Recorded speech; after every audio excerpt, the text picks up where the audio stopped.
time the polis had taken shape, Greece was no longer a scattered landscape of survivors. It was alive again, restless, ambitious, filled with voices arguing, dreaming, rebuilding.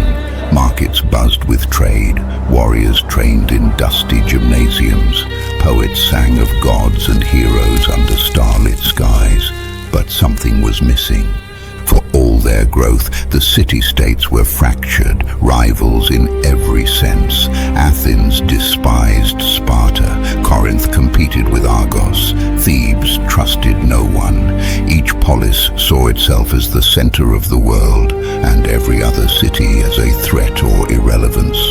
And yet, from this rivalry, this chaos of competing voices, emerged an idea so powerful it would outlive empires and reshape human history.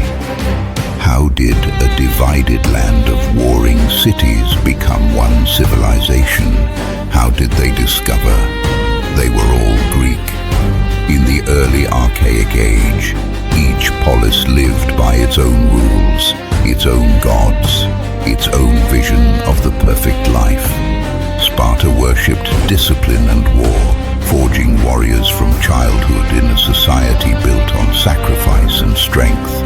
Athens nurtured debate and innovation, where merchants and philosophers argued in the same agora. Corinth mastered trade, its harbor connecting east and west.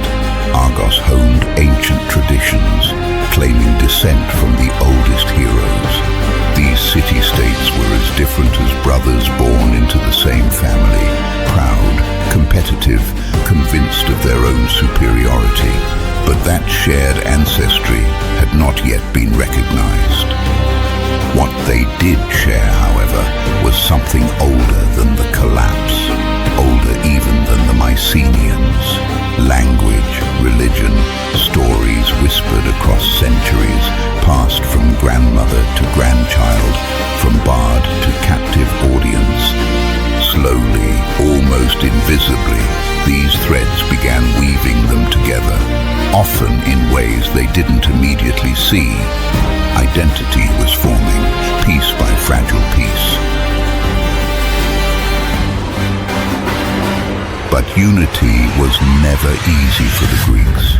With every shared tradition came a clash of pride. City-states fought over land, honor, and even whose version of Zeus was the true one. Wars erupted, small border skirmishes at first, then larger conflicts that drew in allies and enemies across the peninsula. Ambitious leaders sought domination, dreaming of reshaping Greece in their image. Tyrants rose in some cities, promising order through force. Oligarchs ruled in others, hoarding power among the elite. Democracy flickered to life in a few bold experiments. Yet even in conflict, an invisible force pulled them together. Festivals where rivals met in peace, setting aside weapons to honor shared gods. Sanctuaries, Delphi, Olympia, Delos, where all Greeks spoke the same prayers, consulted the same oracles, made offerings at the same altars, and the most surprising connection of all, competitions held not for kings or conquerors, but for glory itself. Still, a question lingered beneath the surface. Could a people who fought each other so fiercely ever see themselves as one? The turning point came from a place no one expected, an event born not of politics or war, but of culture and competition. Around 776 BCE, the first Olympic Games were recorded at Olympia. City-states that could barely agree on borders agreed on rules. Rivals who fought bloody wars paused hostilities during the sacred truce. Athletes competed not for their kings, there were no kings, but for personal glory and their city's honor. And here's what made it revolutionary. Every competitor had to prove they were Greek, not Athenian, not Spartan, Greek. Over time, these games became a mirror through which the Greeks saw themselves, not as isolated city-states, but as members of a shared world, a world with common values, excellence, competition, honor, piety. And then came another revelation. The stories passed down from the Dark Age, of Zeus ruling from Olympus, of Hera's jealous wrath, of heroes like Heracles battling monsters and Perseus slaying Medusa, were shared by all of them. Every polis told the same myths, worshipped the same pantheon, recognized the same legendary ancestors. The Greeks suddenly realized the truth. They had been one people long before they knew it. This growing identity strengthened through colonization, the great Greek expansion across the Mediterranean.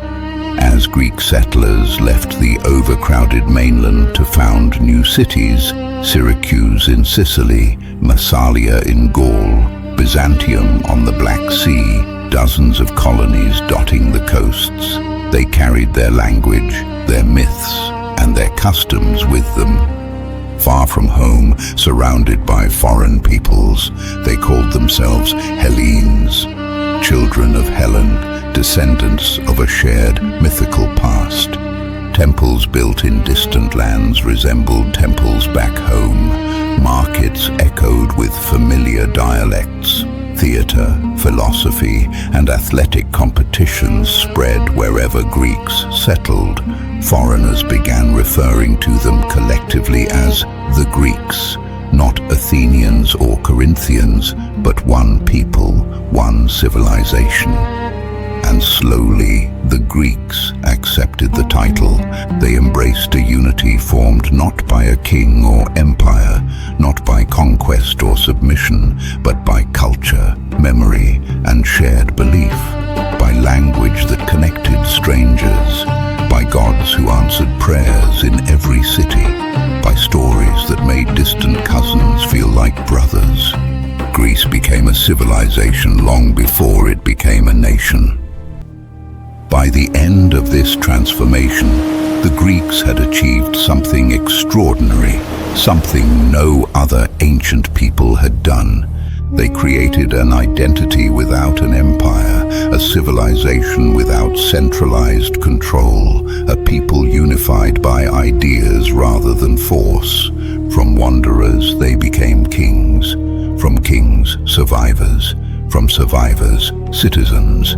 And from citizens, a civilization whose ideas, democracy, philosophy, theater, rational inquiry, individual liberty, would shape the world for millennia.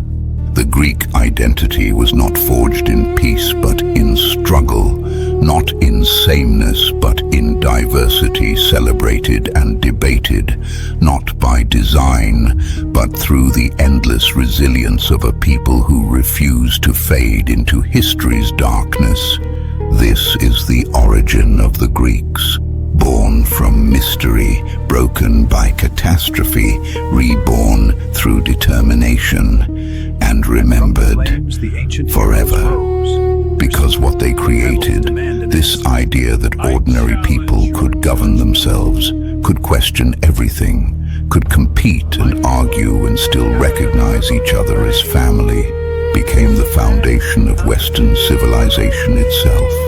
The journey from nameless tribes to immortal legacy is complete, but their story, the wars they would fight, the ideas they would birth, the empire they would inspire, was only beginning. Thank you for joining us on this journey through time.